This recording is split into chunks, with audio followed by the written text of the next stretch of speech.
My boyfriend joked, "My work wife is buying me lunch every day, you need to step up." I replied, "You're right." Then I sent his work wife a thank you card with a $50 Starbucks gift card for taking care of him. His next call came from his panicked HR department. "Hey everyone. Thanks for clicking. Before I begin my story, I'd love to know which city you're joining us from. Please feel free to share in the comments. Now, let me take you into this story. You know, I work in risk assessment. My job is to look at a mess, see the variables, and predict the worst outcome. It's a useful skill. It's just a massive shame it took me 32 years to apply it to my own life, because the day my boyfriend, Bryce, tried to make a joke about his work wife, Darren Stilton, was the day my assessment changed from low risk to catastrophic failure imminent. Bryce, he was arrogant about his new promotion. We were eating takeout on a Thursday night, something we did because we used to cook together, but he was always too tired now. He looked up from his phone and smirked. "My work wife is buying me lunch every day, Audrey. The catered team lunch, the fancy sushi, the whole deal. You need to step up your game." I felt this cold, sharp flicker in my chest. He was trying to be funny, but the feeling it gave me was pure, unfiltered rage. He was making me the punchline. So I put my fork down, looked him dead in the eye, and I said, "You're right, Bryce. Absolutely right." Then, I did it. I sent his work wife, Darren Stilton, a personalized thank you card with a $50 Starbucks gift card for taking such wonderful care of my husband-to-be. I dropped it in the mail and waited. His next call didn't come from him, or even from Darren. It came from Bryce's panicked HR department, and that, my friends, is when the house of cards began to fall. My name is Audrey Hollis, and I'm a risk assessor at a financial firm in Chicago. I'm a logical person. I pay attention to details. For 3 years, Bryce and I were solid. We had the standard stuff, dinners, weekend trips, meeting the families. We lived in my condo, which I had bought 2 years before I met him. We talked about getting married, a house, a college fund for future kids. Everything felt stable. Then, about 8 months ago, Bryce got his promotion. He went from a mid-level analyst to a junior VP in sales at a large insurance corporation. It was a huge step up, and I was genuinely proud of him, but the new job changed everything. It started with the name Darren Stilton. Darren was Bryce's new boss, the senior VP of their entire division. Suddenly, it was no longer about our life. It was all about Darren. Darren thinks my ideas for the new presentation are brilliant. Darren took the whole team out for drinks at the mall. Darren said I have the best numbers he's seen in years. The sheer volume of his name, the constant, breathless praise, was a lot. I'm all for having good relationships with your colleagues. I'm not an insecure person by nature. But this was an obsession, and it was draining the air out of our relationship. Bryce was always working late, always on his phone, always talking about Darren's drive, Darren's taste, Darren's style. It was like a ghost had moved into my living room, a third presence that sat between us at the dinner table. And that ghost had the name, Darren Stilton, the man Bryce jokingly called his work wife. I tried to bring it up. I said, "Hey, I feel like you're married to your job, and Darren is the new spouse." Bryce would just roll his eyes. "Audrey, don't be ridiculous. He's my mentor. He's the one who is going to get me my next promotion." The closer Bryce got to Darren, the more distant he became from me. The warmth was gone, replaced by a polite, surface-level tolerance. It was like I was an inconvenience, a small, irritating obstacle in the way of his new, bright, executive life. I was becoming the invisible woman in my own home, a feeling I knew too well from childhood. My attempts to keep the relationship afloat, cooking his favorite meals, planning a romantic weekend, were met with indifference, or worse, a snide comment about how he was used to better food at his work lunches. The joke about the work wife was just the final, cruel straw. That night, after he threw out that vile joke, I couldn't sleep. I just stared at the ceiling, the phone felt heavy in my hand, and I felt a hot flash crawl up my neck. It wasn't just the joke. It was the complete lack of respect. He wasn't just talking about a coworker, he was implying a deep, intimate connection with someone else, right in front of me, and then using it to sully my self-worth as a partner. It was pure emotional cruelty, and the realization hit me with the force of a physical blow. I was being actively, deliberately minimized by the man I loved. I got out of bed, went into the bathroom, and just stared into the mirror. My eyes were tired, but something had changed in them. The desperation to keep the peace was gone. It was replaced by a cold, calculating resolve. As a risk assessor, I knew one thing: when a small variable starts eroding the foundation of a large structure, you don't paint over the crack. You evacuate, or you stabilize the core. The next few days were a blur of polite, fake normalcy. I maintained the mask of the dutiful girlfriend. Inside, however, I was already gone. I was in phase 1 of my new plan, data collection. I started looking back at our entire relationship, but this time, not through the lens of a loving partner, but through the lens of a detached investigator. And the data was damning. I noticed the subtle shifts that my heart had conveniently ignored. The way he guarded his phone, literally placing it face down when he walked away, something he never used to do.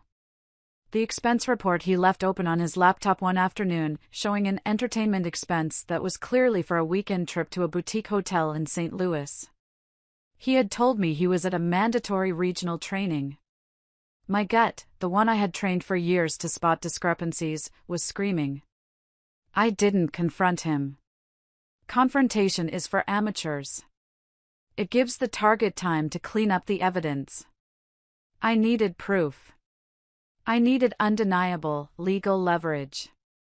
I knew Bryce and Darren were deeply entwined, and I suspected it was more than just a mentorship.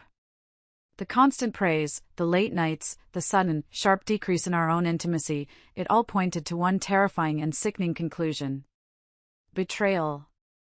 I remembered all the years I had sacrificed for him. I gave up a chance at a lucrative overseas project because he said he needed me here for his promotion. I was the one who managed the entire household budget, including the paperwork for his student loans and that car he bought before we met. I was the silent partner, the solid foundation he took for granted, the one who was supposed to be invisible so he could shine. And he thought he could repay all that dedication with a cheap, cruel joke and a secret life. That night, I made a promise to myself: I wasn't going to just walk away. I was going to make sure he remembered the name Audrey Hollis every single day for the rest of his life. The ghost he had invited into my home was about to be exorcised. My real investigation began with the finances. I had access to our shared accounts, of course, but Bryce had always been cagey about his own credit cards and personal spending, claiming he wanted to maintain financial independence, which was clearly a lie, because I paid 70% of the rent and utilities. Now, that caginess looked like a warning sign. I noticed a new, recurring charge on our joint credit card, a $400 monthly payment for a storage unit downtown. What was he storing? He didn't have any large items that weren't already in the condo. When I asked, he simply said, "Oh, just some old documents from the job. Nothing to worry about." That was lie number 1. He worked for a paperless company. I quietly pulled my own credit report, a smart, defensive move. That's when I saw the first true crack in my life. A large, new loan opened a month ago, secured against the title of his car, an expensive sports sedan that he was absolutely obsessed with. I knew the value of that car. The loan amount was huge, over $30,000, and it had pushed his own personal debt-to-income ratio into the red zone. This wasn't just a loan for him, this was leverage, and someone had given him a generous offer for it. The scent of a true scandal was in the air, a familiar scent for someone in my line of work. Bryce was living a lifestyle that his actual salary could not support, even with the promotion. Who was footing the bill? The company?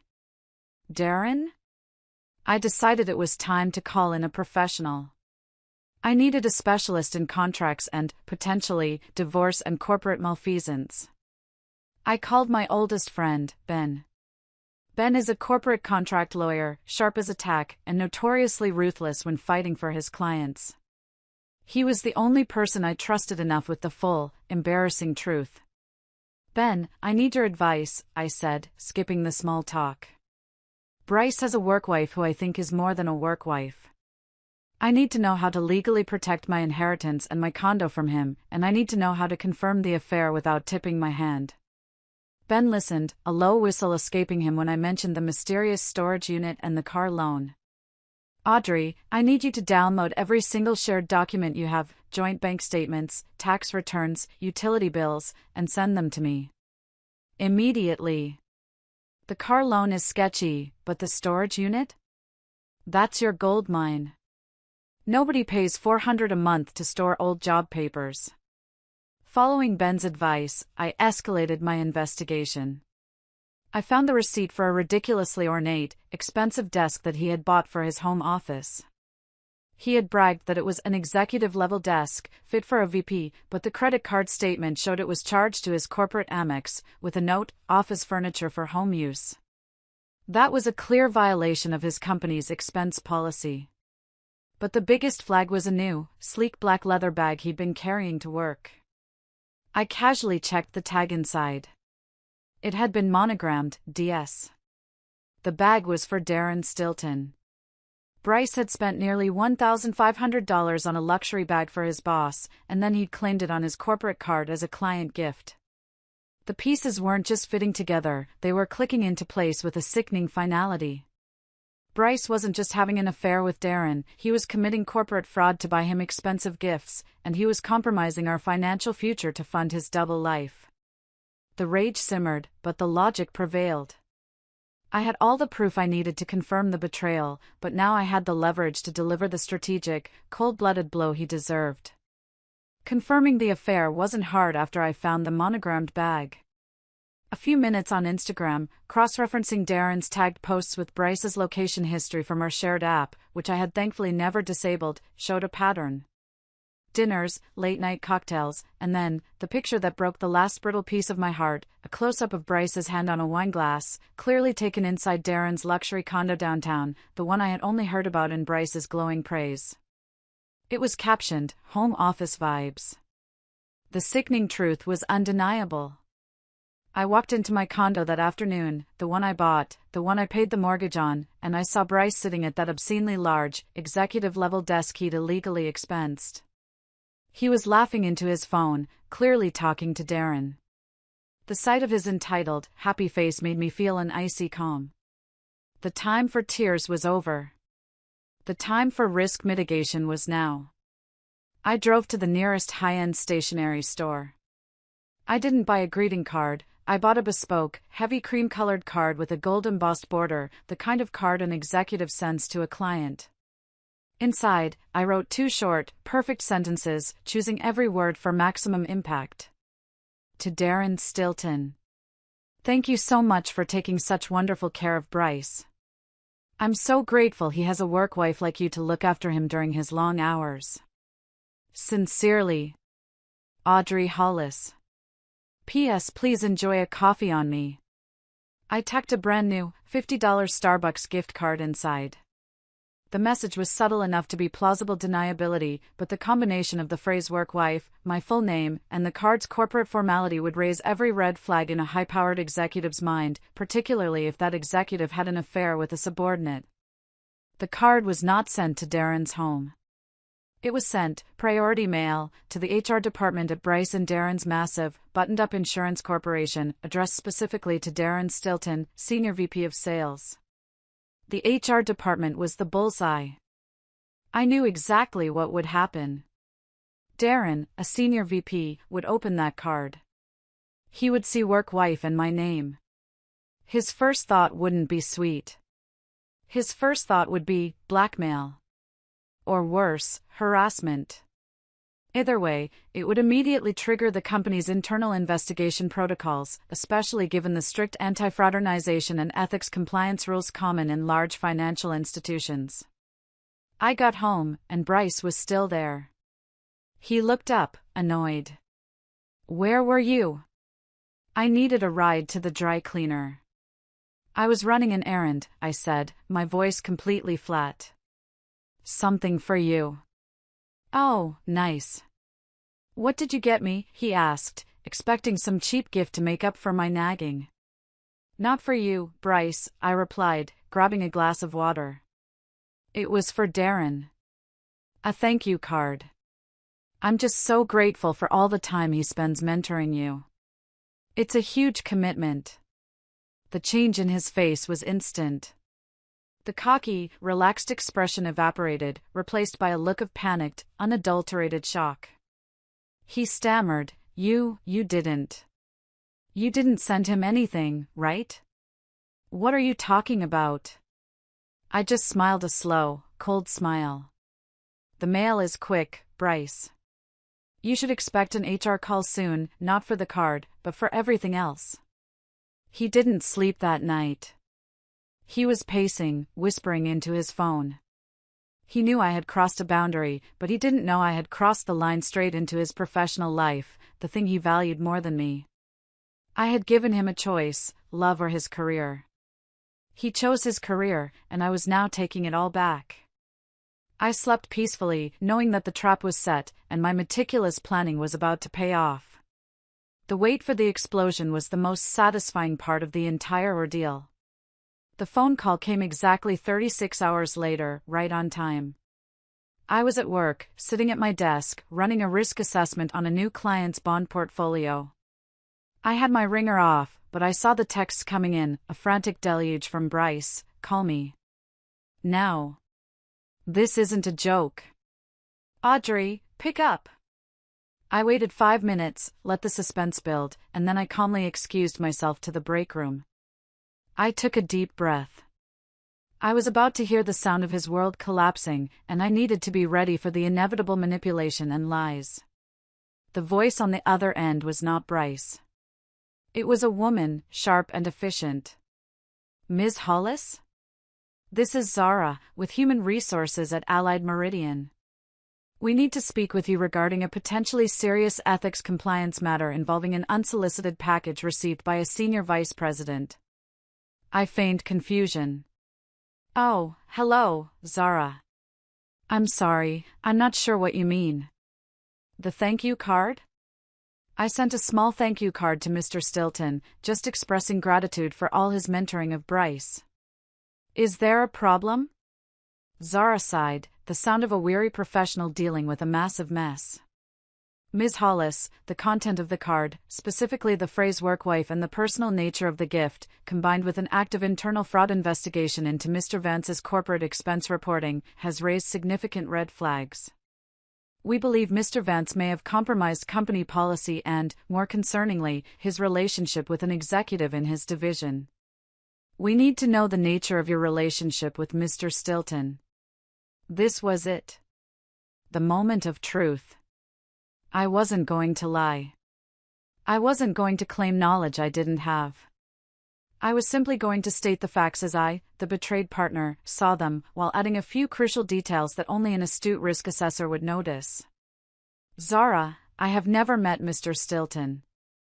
I only know him through the sheer volume of time Bryce spends with him, which became the central point of contention in our relationship. As for Bryce's expenses, I can't speak to his corporate card, but I can tell you that the cost of his new executive desk, the one he calls his home office, was added to our joint credit card debt last month, not his corporate card, even though he told me he expensed it. Also, he recently took out a substantial personal loan, secured against his vehicle, which I suspect may be linked to his inability to cover his personal spending due to what he's been spending on entertainment. I'm sorry if my card caused trouble, but as someone in the financial sector, I'm deeply concerned about his financial integrity. I had dropped 3 bombs: the corporate expense fraud, the desk, the undisclosed loan, financial instability, and the affair itself. Zara's silence on the line was deafening. Suddenly, Bryce snatched the phone. His voice was a high-pitched, desperate rasp. Audrey, you ruined me. You had no right. You think this is funny? I'm going to lose my job, all because of your pathetic, jealous little card. Darren is furious. I'm being called into the general counsel's office. You have to tell them it was a mistake. Tell them I wrote it. You wrote it, Bryce? You bought the cream-colored card, the gold embossed border, and wrote sincerely, Audrey Hollis? I asked, my voice calm, almost bored. Why would you do that? Were you trying to frame me for harassment? That sounds like a serious legal issue for you, not me. He was hyperventilating now. Don't you talk about legal issues. This is my whole career. Darren is the one who got me that promotion. He was going to make me a director. He's my best chance. He was going to make you a director, Bryce, but it looks like he was also buying you expensive gifts you couldn't afford and charging them to the company. And I thought I was supposed to be your partner, not the person who cleans up your debt. I sent a thank you note to the person who was taking my money and my time. You made a choice, Bryce. You chose your work wife over me, and now you have to deal with the consequences of that choice. I could hear the frantic voice of Zara in the background, demanding the phone back, talking about termination. I didn't wait. Bryce, you have exactly 48 hours to get your things out of my condo. All your belongings must be gone by Saturday at noon. If you are still here, I will have the locks changed, and the police will escort you out for trespassing.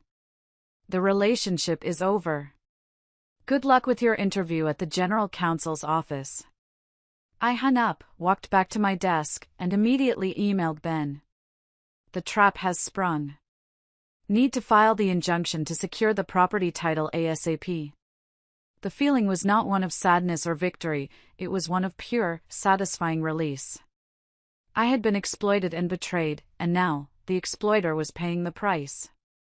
It was a clean, logical, and highly effective end to the risk. Saturday at noon. I had planned this moment down to the second. I spent the morning not stressing, but working with my contract lawyer, Ben. We sat at a quiet corner table, reviewing the final draft of the injunction that legally sealed my title to the condo. It was a preemptive strike against any emotional, grasping claim Bryce might try to make later. We even rehearsed the lines I would use if he brought his father. I wasn't just kicking out a boyfriend, I was executing a legal operation. I walked into my condo at exactly 12:07 p.m. I wanted to give them enough time to panic, but not enough time to formulate a coordinated defense. The air inside was thick, not just with tension, but with the smell of cheap takeout and a profound sense of entitlement. Bryce was standing in the living room, a half-packed duffel bag at his feet. But he wasn't alone. Arthur Vance, his father, was there, looking impeccably groomed in a suit that cost more than my first car. He was exactly the kind of smarmy, privileged man who believed his social standing granted him immunity from accountability. "You are late, Audrey," Arthur said, not greeting me, but admonishing me. His voice had that low, patronizing rumble he always reserved for people he considered beneath him. "I am not late, Mr. Vance," I replied, my voice steady and measured. "I am punctual." The deadline was noon. It is now 7 minutes past. Since Bryce and his belongings are still on my property, I must now treat this as a situation of trespassing. Bryce exploded. "Trespassing? Audrey, this is ridiculous. 3 years. We lived here for 3 years, and you call that trespassing? You're a cold, unfeeling witch. I've lost my promotion. I've lost my job. Are you happy now? This is what your jealousy gets you." I looked at him calmly. "My feelings have zero bearing on the legal status of this property, Bryce. This is my condo, purchased before I met you. Your tenure here was a residency, not an inheritance of property rights. I gave you 48 hours. You chose to spend those hours fighting with your HR department instead of packing. That was your risk assessment failure, not mine." Arthur Vance stepped in, trying to be the peacemaker, the kind of peacemaker who carries a concealed weapon of intimidation. He put a hand on my shoulder, and I immediately stepped back. "Audrey, we are family. Let's talk about a clean break. Bryce will sign any paper you want, a non-compete, a non-disclosure, whatever. But you can't make him look like a thief. That is slander, and we will consider a lawsuit if you continue to make those claims about his job. That was the crucial moment. He confirmed the corporate fallout, and he tried to leverage my fear of the legal system. But I wasn't afraid. I had been. Mr. Vance, I did not call Bryce a thief, I corrected, every word a cold, hard fact. I simply informed a corporate HR department that my live-in partner's financial distress, evidenced by a massive personal loan and questionable use of our joint funds for an executive desk, suggested a pattern of misconduct that contradicted my own company's principles. They connected the dots to his corporate fraud on their own. As a financial professional, I had an ethical obligation to act. Suddenly, the front door opened, and Tiffany, Bryce's well-meaning, overly dramatic friend, walked in with a small tote bag. She took one look at the scene, Bryce screaming, Arthur threatening, me standing like a statue, and her face crumpled. "Oh my God, Audrey, you're really doing this?" "I came to help him pack one last box. Please, just give him a week. He has nowhere to go," Tiffany pleaded, becoming the final, pathetic voice of the flying monkeys. "Tiffany, the man you are defending was cheating on me with his boss, jeopardized my financial future, and used my generosity as a shield for his criminal behavior," I said, addressing her directly but looking at Bryce. "I deserve better than a week of his lingering, toxic presence. The time for compromise is long past. Now, if you are here to support him, you are also trespassing." I pulled up my phone and called Ben, putting him on speakerphone without hesitation. "Ben, I have 3 individuals refusing to vacate my premises. I need you to confirm the next legal step." Ben's voice, amplified and authoritative, cut through the tension like a switchblade. "Ms. Hollis, inform Mr. Vance and his associates that as the title holder, you are fully within your rights to call the police to enforce the removal. Furthermore, inform Mr. Vance that any further attempt to challenge your title or interfere with the clean break will be met with an immediate filing to begin a full financial discovery into his son's debt-to-income ratio and the specifics of the personal loan tied to his recently terminated employment status. They have 1 minute to choose between leaving peacefully or meeting the Chicago PD." Arthur Vance, the proud executive, flinched violently at the word discovery.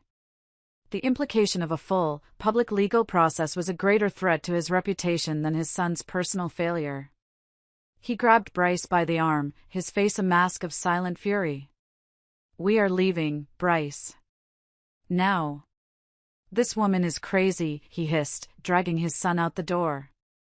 Bryce turned back, his face contorted. "I'll see you in court, Audrey. I'll get that inheritance money from you." I closed the door, locked the triple bolt, and walked back to the kitchen. I didn't cheer. I just made a cup of tea. The eviction was complete. The first ally was the law, and the first lesson learned was that the powerful fear professional consequences more than emotional ones. Arthur Vance's first reaction wasn't to help his son, it was to minimize the fallout. 2 days after the eviction, my phone started ringing with calls from an unknown number. I let them all go to voicemail.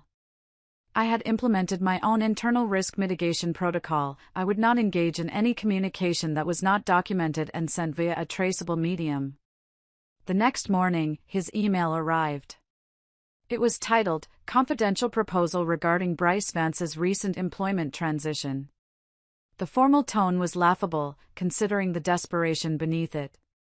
The email started with a faux apology, the kind that blames the victim. "Audrey, I want to express my regrets for the recent unpleasantness. While Bryce certainly made poor choices, the circumstances have been greatly exaggerated.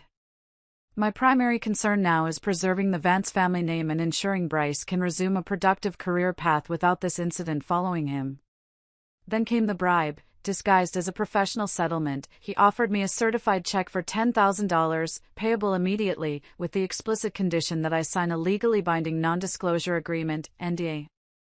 But the real kicker was the demand: you must contact Ms. Zara in the Allied Meridian HR department and formally retract all statements regarding corporate fraud and Mr. Stilton, characterizing your previous communication as an emotional misunderstanding caused by personal distress. This is crucial to preventing a potential lawsuit against my son for the embarrassment and reputational damage he has suffered. I leaned back in my chair, rereading the email twice. The rage was cold, not hot. It wasn't about the money, it was about the continuous, arrogant belief that he could simply buy my silence and manipulate my reality.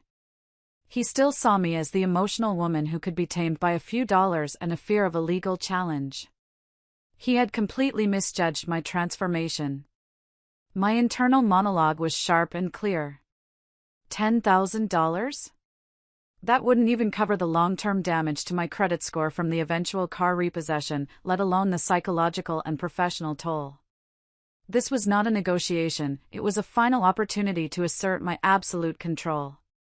I decided to write the response myself, without Ben's gentle editing. I wanted Arthur to feel the full weight of the risk assessor he had failed to take seriously. Mr. Vance. Thank you for your proposal. I must firmly decline both the $10,000 and the accompanying request for an NDA. First, let us be clear, my communication with Allied Meridian's HR was factual and professional, rooted in my ethical duty as someone working in financial compliance to report potential corporate fraud and financial misrepresentation. Bryce's actions, illegally expensing gifts for Mr. Stilton, and securing a substantial personal loan that relied on a fraudulent salary, are documented facts, not emotional misunderstandings. Second, your $10,000 offer does not even begin to cover the cost of my time, the legal fees I have incurred, or the long-term impact on my financial profile. Attempting to use a small payment to silence a witness to financial misconduct only exposes you and your son to further legal liability, specifically charges of obstruction. My goal is not revenge, Mr. Vance. My goal is a clean, irrevocable break and the protection of my assets and reputation. I will not compromise my professional integrity for $10,000. Any further communication from you, or any legal threats you make, will be immediately forwarded to my lawyer as evidence of attempted harassment and legal interference. Consider this the final assessment: your son is a massive financial and ethical risk, and I have officially mitigated my exposure. Do not contact me again. I proofread it one last time, ensuring every word was professional, non-emotional, and legally sound. I hit send. The silence that followed was deafeningly sweet. The settlement offer vanished, confirming that his threat of a lawsuit was nothing more than a desperate bluff. My financial independence, the thing I had worked so hard for, was my shield. The true victory arrived not with a shout, but a very calm, professional phone call 1 week later. It was Zara, the HR representative, the justice outsider, calling me on my work line. Ms. Hollis, I'm calling to inform you that we've concluded our internal investigation, Zara said, her voice now carrying a note of respect. Mr. Vance was terminated with cause. Mr. Stilton has resigned under duress. We have initiated civil proceedings against both individuals to recover all improperly expensed funds. I see, I responded, maintaining my composure. Thank you for the update, Zara. I hope my initial call was helpful to your ethics compliance team. Ms. Hollis, it was more than helpful, she admitted, dropping her professional veneer slightly. Your call, and the initial card, was the pin that burst the bubble. But I want to share something with you, off the record, because you are a professional and you deserve to know the full scale of what you uncovered. I gripped the phone, my heart pounding. This was the moment where the personal drama would expand into the full, shocking scope of corporate crime. The fraud investigation went much deeper than a few expense dinners and the desk, Zara continued. The relationship between Bryce and Mr. Stilton was leveraged for financial gain on a much larger scale. We discovered that they were operating a systematic insurance fraud scheme. They were manipulating the internal sales system for high-value client accounts, creating phantom policy transactions and accelerating commission payouts into their own accounts. They were doing this to inflate Bryce's resume for his promotion and to fund their extravagant lifestyle. The details hit me like a physical blow. Not just infidelity. Not just petty theft. But complex, systematic corporate fraud that could land them both in federal prison. The man I had been planning a college fund with was a felon. They were committing insurance fraud to boost their salary and stock options, I whispered, the nausea rising. Exactly. The money was massive. Your observation about his personal financial distress, the personal loan secured against the car, and the need for a higher debt-to-income ratio qualification was what led our forensic team to look closer at his income statement. They realized the numbers were inflated to qualify for external personal credit. You didn't just expose an affair, you exposed a criminal organization that was bleeding the company dry. You saved yourself from being implicated in a future lawsuit or, worse, becoming a party to their crimes. I realized then the profound, terrifying truth: my decision to leave him swiftly and aggressively wasn't just justified, it was an act of financial and personal survival. I was a risk assessor who had averted a disaster that would have completely derailed my life, career, and financial future. Bryce's cruelty was now revealed to be nothing more than the desperate, self-destructive behavior of a cornered criminal. The satisfaction I felt was no longer about personal revenge, it was the clinical, absolute triumph of justice. The ultimate poetic justice was reserved for the thing Bryce loved most, his status symbol. His sleek, black sports sedan. The car was a physical extension of his inflated ego and the very reason he had secured the fraudulent personal loan. Ben and I had worked together on this element. The loan contract for the car was brutal, as I had suspected. It stipulated immediate default and collateral repossession upon the borrower's job termination or a significant negative change in his debt-to-income ratio. Ben didn't need to file a lawsuit or send a threatening letter. He simply provided an anonymous, professional notification, a courtesy copy of the publicly available termination notice from Allied Meridian, to the small, aggressive regional bank that held the note. The bank, being ruthless about risk mitigation, acted within 72 hours. I heard the details from Tiffany, who, after witnessing Arthur Vance's cold reaction to Bryce's firing, had become my unexpected ally.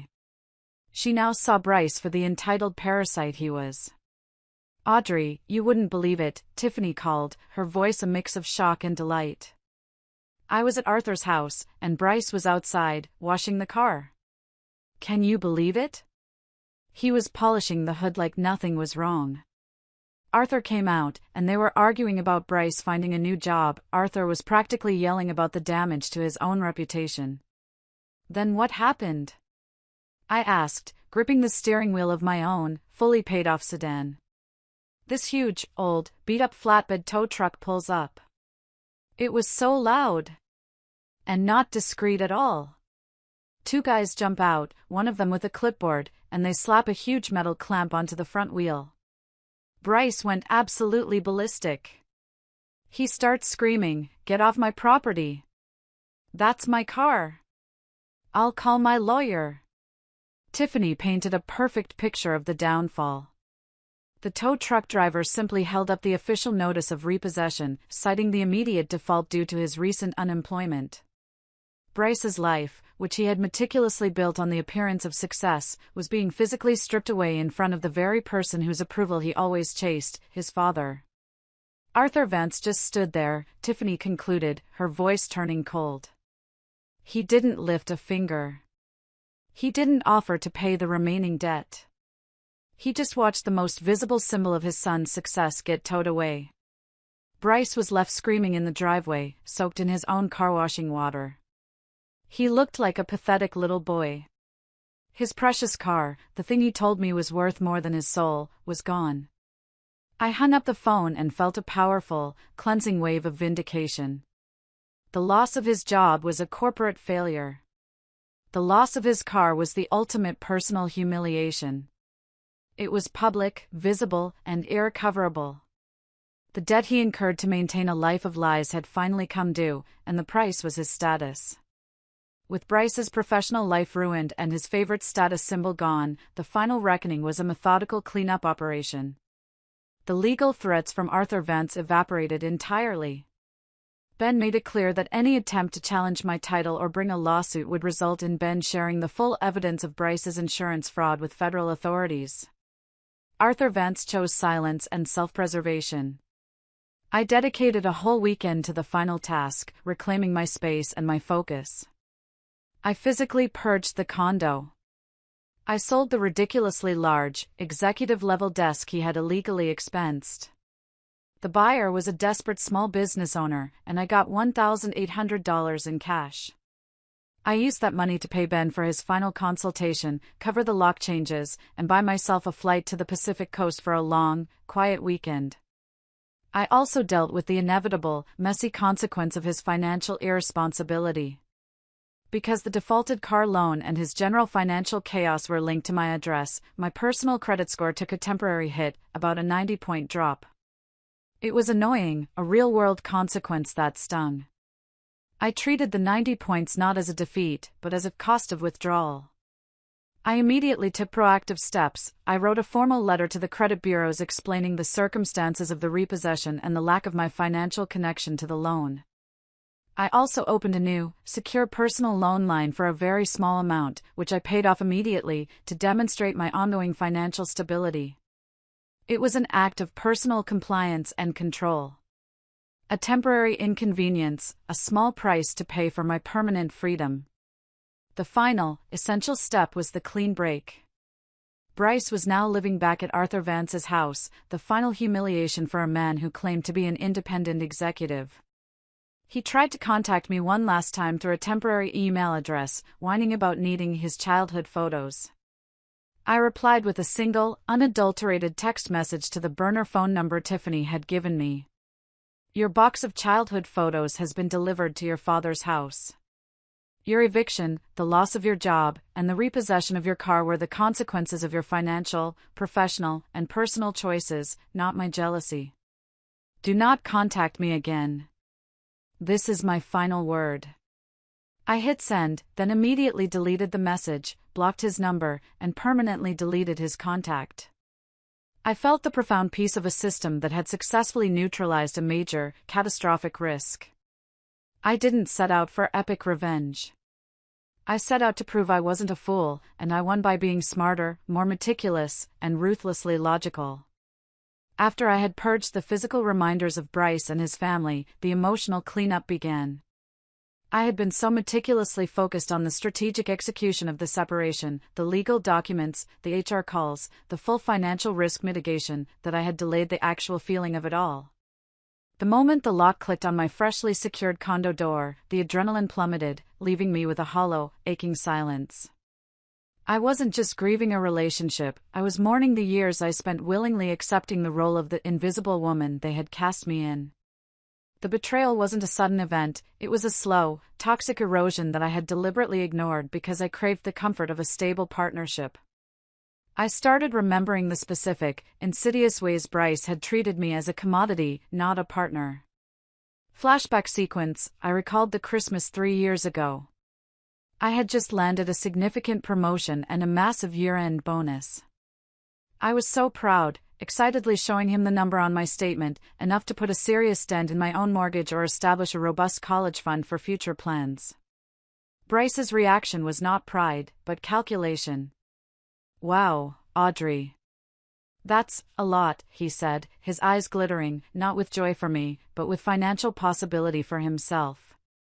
He spent the entire evening complaining about the gift I got him, a high-end, classic leather briefcase, which he claimed was too conservative for his new executive style. He made me feel cheap and tasteless for my well-intentioned gift. 2 weeks later, he casually suggested that since my bonus was liquid and readily available, I should use the majority of it to completely pay off his remaining student loans and the massive personal loan he had taken out for his sedan, claiming it would help our combined debt-to-income ratio look better for a future house purchase.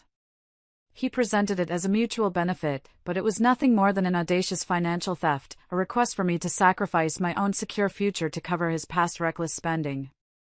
I said no, but the incident hung heavy in the air, a reminder that my success was only valuable to him if it could be converted into his relief. He didn't see me, he saw my bank account. The Vances reinforced this feeling of being invisible. Whenever I would mention a complex risk assessment I was handling at work, Arthur Vance would interrupt, steering the conversation back to Bryce's latest sales triumph. I was the detail-oriented, hard-working daughter-in-law, the reliable, boring one. Bryce was the charismatic, high-flying star. They collectively rendered my competence a secondary, less valuable trait, making me the easy scapegoat when things went wrong, and the ignored pillar when things were right. This was the hardest part of the healing, accepting that I, the sharp, logical risk assessor, had willingly accepted less than I deserved for years, desperately clinging to the hope that if I just helped enough, cared enough, or ignored enough of their toxicity, I would finally earn their genuine love and acceptance. I was essentially paying an emotional tariff to be in the relationship. The wave of tears I finally allowed to fall was not for the lost love, but for the lost years of my own self-respect. But when the tears dried, the resolution I felt was ironclad. I wasn't just kicking out a cheater, I was reclaiming my life from a family unit that had attempted to completely erase my identity and exploit my vulnerability. The knowledge that I had used the very professional skills they sneered at, compliance, financial audit, strategic planning, to dismantle their entire toxic structure was the ultimate form of emotional recovery. I was ready for the next, equally important phase, building an absolute, impenetrable firewall against their attempts to re-enter my life. The separation was clean legally, but toxic people rarely respect legal boundaries, they prefer emotional warfare.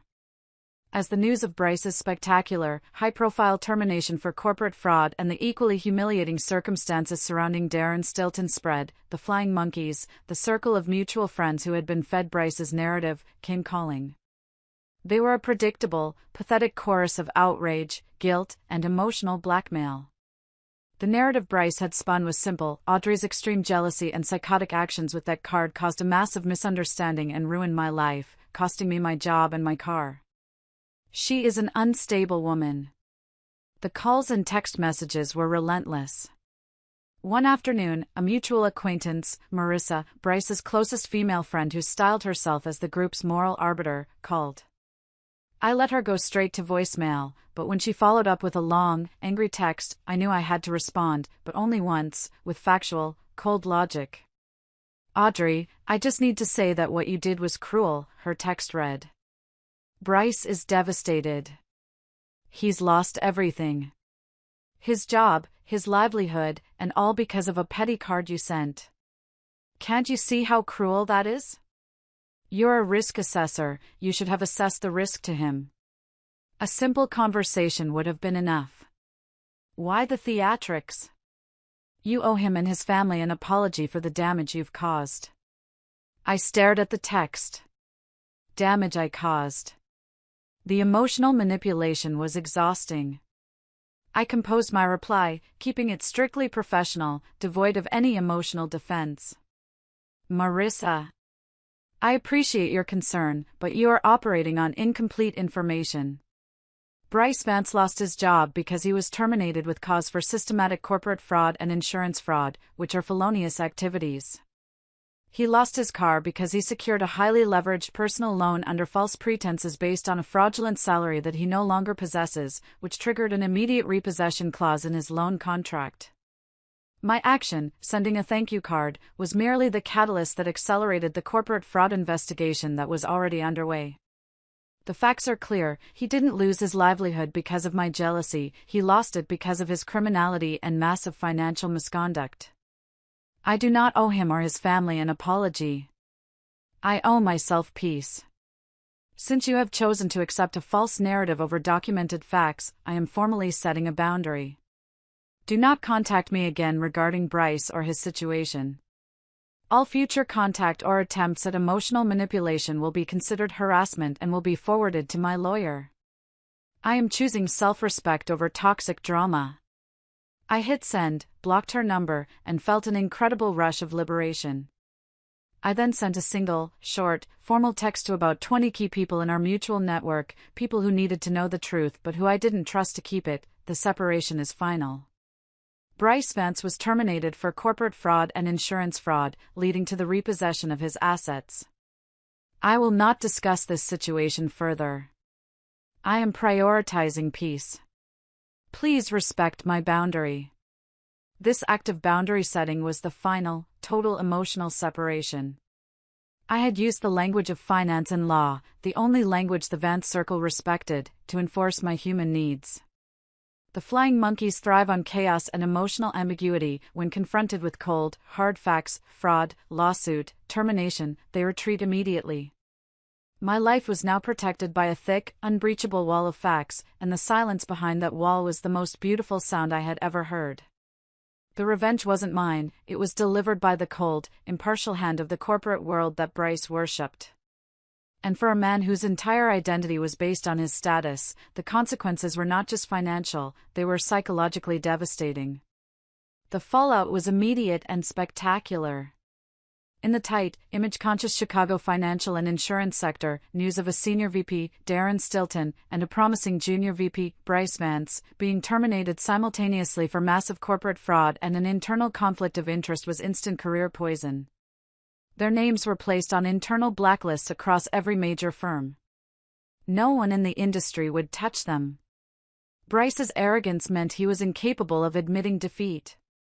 For the first 2 months, he tried to network.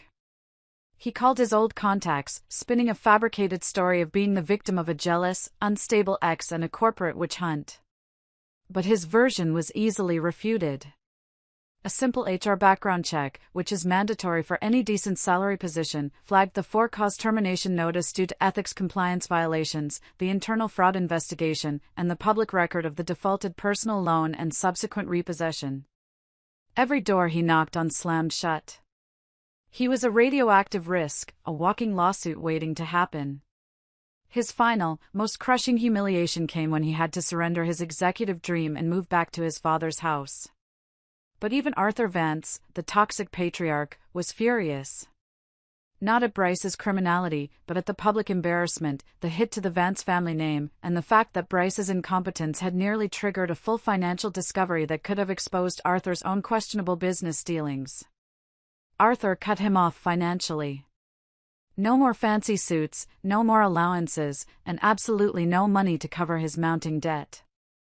I got the final, humiliating details from Tiffany, who now saw Bryce with clear, unblinking eyes. "Audrey, you wouldn't believe it. He's working at the local insurance office in their small town," she told me, her voice a mixture of pity and revulsion. "He's not selling policies or managing teams. He's an administrative assistant. An entry-level filer. He's processing forms and making copies for people who are 22 years old and fresh out of college. His salary is practically minimum wage." The contrast was staggering. Bryce, the man who used to expense $500 dinners and brag about his promotion, was now serving coffee to the people who held the positions he used to mock. The man who had illegally expensed a magnificent, custom-built executive desk, which I had sold for $1,800, was now sitting at a folding card table in his childhood bedroom, filling out forms for his meager paycheck. His suit jackets were gathering dust. His executive persona was gone, replaced by the crushing reality of his utter lack of skill or integrity outside of his manipulative schemes. His partner in crime, Darren Stilton, fared no better. I learned that Darren, the workwife who had encouraged the insurance fraud and the massive spending, was forced into a painful fire sale of his luxury condo to repay the embezzled funds. He was last seen moving into a tiny apartment in a different state, his reputation destroyed, forced to take a job far below his previous executive rank. The two of them, who thought they were masters of the universe, ended up exactly where they deserved, alone, broke, and stripped of the very status they cherished. The punishment was perfect because it struck at the core of Bryce's being, his pride, his image, and his financial arrogance. He didn't just lose money, he lost his entire identity and was forced into a life of menial obscurity, forever known as the guy who lost everything because of a combination of fraud and a simple thank you card. The satisfaction was pure, complete, and utterly logical. The storm had passed, but in my line of work, we know that when a major risk is contained, the collateral damage doesn't always stop immediately. It sometimes takes one last, violent swing. The physical and emotional cleanup was nearly done. The flying monkeys were silenced. Bryce was gone. The threats of a lawsuit from Arthur Vance dissolved like smoke when Ben, my lawyer, simply reminded him of the potential federal exposure from the insurance fraud charges. But then, the final, unexpected wave hit, right where I thought I was most secure, my financial integrity. Ben called me one morning, his voice professional but laced with concern. "Audrey, we have a complication. It's about the car repossession." "What about it?" "They took the collateral, the debt is settled." "That's the end of that," I said, feeling a familiar tightness in my chest. "Not quite. The regional bank that issued that highly leveraged personal loan to Bryce, the aggressive one? They realized their mistake. They extended a massive loan based on a fraudulent salary statement provided by a now-fired executive. Their internal risk assessment failed spectacularly. Now, they are trying to cover their tracks and, more importantly, recover their full financial loss. The bank, being ruthless about its own profit margins, had done a deep dive. They had looked at the initial loan application, the high value, and the rapid, forced termination. They realized they had been defrauded. And because Bryce was a known flight risk and now broke, they looked for the next easiest target, the co-resident who had an impeccable credit score and a history of paying all the bills. They're claiming the loan was secured under implied marital partnership, citing the fact you lived at the address and shared several financial accounts. They want to hold you partially liable for the remaining principal and are threatening a civil lawsuit for the difference between the car's forced sale value and the original debt, Ben explained. My blood ran cold. This wasn't just a 90-point hit to my credit score, the cost of withdrawal I had already accepted. This was a direct, targeted attack on my savings and my future financial stability. The potential liability was over $20,000. I walked to the window, took a breath, and felt the logical side of my brain snap into focus. Ben, they don't have a leg to stand on. I never signed the personal loan documentation. I was never on the title for that car. I was never married to Bryce. This is intimidation. It is, Ben confirmed. But it's intimidation by a major bank with a battalion of lawyers. They know you have more assets than Bryce, who is currently making minimum wage and living off his father. They see you as the deep pocket. They are counting on you being scared of the litigation costs and settling out of court to protect your inheritance. This was the ultimate test. They weren't fighting the emotional Audrey, they were fighting the professional risk assessor. And they had severely miscalculated my resolve. They thought I would crumble under the threat of a lawsuit. I leaned into my expertise. Ben, I want to countersue. Not for damages, but for harassment and professional interference. I want to use my expertise in compliance to point out every single internal failure they made in vetting Bryce's fraudulent salary and employment documentation. I want to show the court that their failure to properly vet the loan applicant is the real cause of their loss, and that they are attempting to exploit me, an uninvolved third party, to cover their own internal incompetence. We will use the threat of exposing their failed due diligence in the middle of a massive insurance fraud case to force their hand. Ben laughed, a genuine, relieved sound. That's the Audrey I know. That's a brilliant move. It puts their entire reputation on the line. No bank wants a public discovery of their lending process. It's too much risk. The legal battle lasted another grueling 2 months, a final, tense chapter of fighting the fallout of Bryce's toxicity. I spent my evenings compiling documentation, creating a timeline showing their negligent oversight, and proving that Bryce's employment status and salary were demonstrably fraudulent before the loan was approved. I didn't just win, I forced the bank to drop the suit entirely, issue a formal retraction to my credit bureau, and pay a substantial portion of my legal fees. The final judgment was a clean, absolute victory, explicitly stating I had zero liability for Bryce's debt. When the final paperwork was signed, I sat in my quiet, sunlit condo, feeling not just relieved, but fundamentally stronger. I hadn't just survived a relationship with a parasite, I had successfully defended myself against a predatory financial institution. My temporary 90-point credit score drop? It wasn't the final cost. The final cost was zero. I had not only regained my freedom but also reinforced my financial fortress against any future attack. I was fully, completely, and legally free. The final, clean break was absolute. After the bank's failed legal challenge, Arthur Vance and the entire family went completely dark.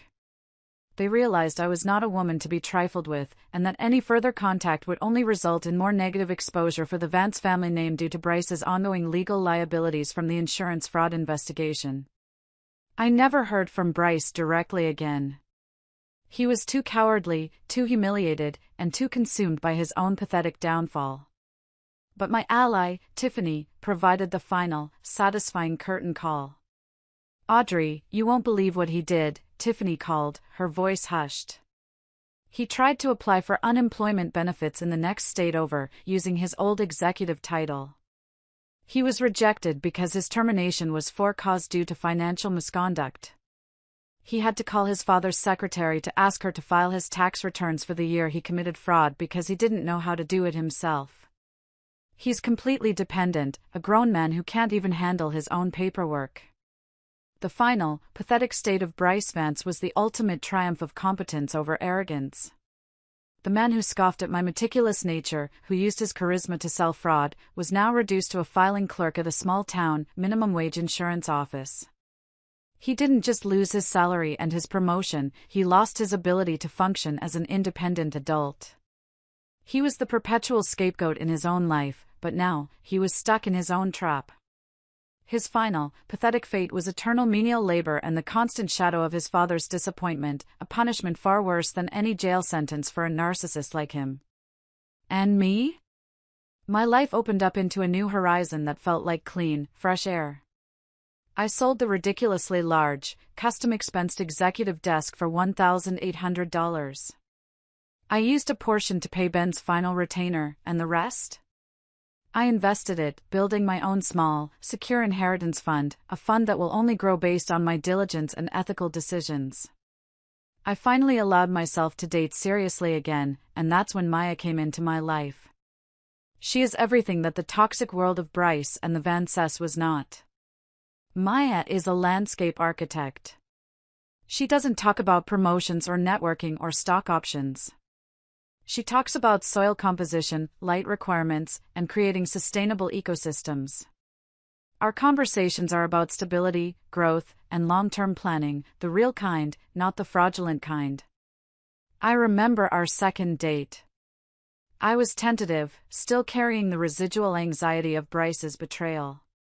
I hesitated, then told her the whole story, laying out the ugly facts, the cheating, the insurance fraud, the repossession, the final bank lawsuit I had to fight. Maya didn't flinch. She just looked at me, a soft, steady smile on her face. "Audrey, you are an incredible woman," she said. "The man you are describing is a chaotic element. And you? You are a fortress built on facts. You didn't ruin him. You applied risk mitigation to an intolerable situation and saved your own life. That's not revenge, that's wisdom." That was the moment I knew I had found not just a new partner, but a true ally, someone who valued my strength and logic. With Maya, I am not the invisible woman trying to earn acceptance. I am the strong, intelligent woman who built her own sanctuary.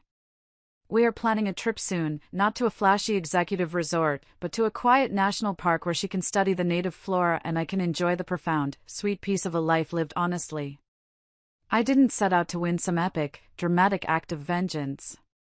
I set out to show them I wasn't a fool. I set out to prove that my quiet competence was more powerful than his loudest, most fraudulent lie. I sent one single, polite thank you card, and the whole, ugly, toxic structure collapsed. I am free, financially secure, and finally building a life of true value, one beautiful, honest day at a time. If you are listening to this, and you are the person who has been made to feel invisible or like the scapegoat, remember this: your quiet competence is your ultimate weapon. Don't fight on their terms. Fight on yours. And you will not only survive the parasite but thrive in the peace that follows. If this story resonated with you, if you've had to stand up to a toxic person or a major betrayal, please let me know your thoughts in the comments below. Give me a big number 1 if you realized that your logical skills were the only thing that saved you. Like, share, and subscribe for more stories of sweet, satisfying, and strategic justice. I'll see you next time. And so, this story serves as a powerful reminder that resilience and self-respect are the ultimate shields against betrayal and injustice. It's not about revenge or proving your worth to others, it's about reclaiming your power, recognizing your value, and refusing to let anyone diminish your identity. Audrey's journey teaches us that strength doesn't come from loud declarations or impulsive actions, but from quiet, calculated decisions rooted in self-worth and integrity. Life will inevitably present us with challenges, but how we respond defines who we are. Audrey's ability to remain composed and strategic in the face of deceit is a testament to the importance of trusting your instincts and standing firm in your truth. It's a lesson in courage and the beauty of building a life that aligns with your values, free from toxicity and manipulation. What about you? Have you ever faced a moment where you had to choose between staying silent or standing up for yourself? Share your thoughts below, or simply comment good if this story inspired you to embrace your own strength and self-worth.